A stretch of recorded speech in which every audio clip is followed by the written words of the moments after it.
गांव के कच्चे रास्तों के बीचों बीच एक पुरानी सी झोपड़ी में बड़ी अम्मा रहती थीं। सफेद बाल, आंखों पर मोटी ऐनक और हाथों में लटकती लकड़ी की छड़ी।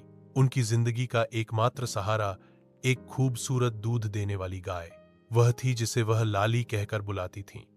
लाली सिर्फ एक पालतू जानवर नहीं थी, बल्कि बड़ी अम्मा की साथी, हमराज और खुशी की वजह थी।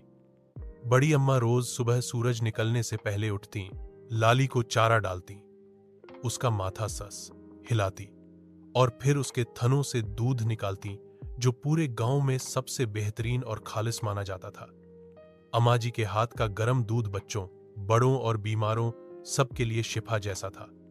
लाली भी अम्मा से बेहद मानूस थी वह उनकी हर बात समझती, वक्त पर आती, उनके पीछे पीछे घर के अंदर तक चली जाती और जब अम्मा बीमार पड़ती तो उनके सर के पास बैठकर आहिस्ता आहिस्ता रेंकने लगती, जैसे दुआ मांग रही हो।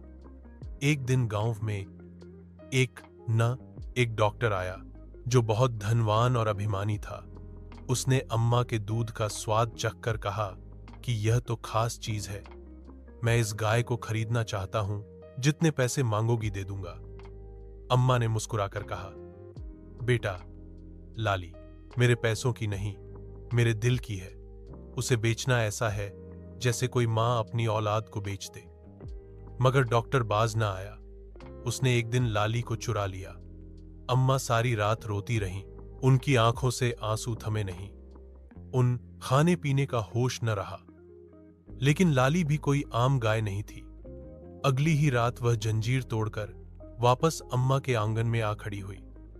अम्मा ने उसे गले लगा लिया, जैसे खोया हुआ बच्चा मां की गोद में आ गया हो। गांव के लोगों ने यह देखकर कहा कि यह मोहब्बत का रिश्ता है जो जबरदस्ती या पैसे से नहीं खरीदा जा सकता। डॉक्टर शर्मिंदा होकर वापस शहर चला गया और अम्मा की लाली फिर से अपनी छांव में उनकी जिंदगी को खुशियों से भरने लगी। बड़ी अम्मा और उनकी गायों की कहानी गांव में बच्चों को सुनाई जाती है, एक उदाहरण के तौर पर कि असली रिश्ता दिलों से बनते हैं, न कि दौलत या ताकत से, और मोहब्बत वह जज्बा है जो हर ज़बान, नस्ल और नस्ल से बालातर हो है।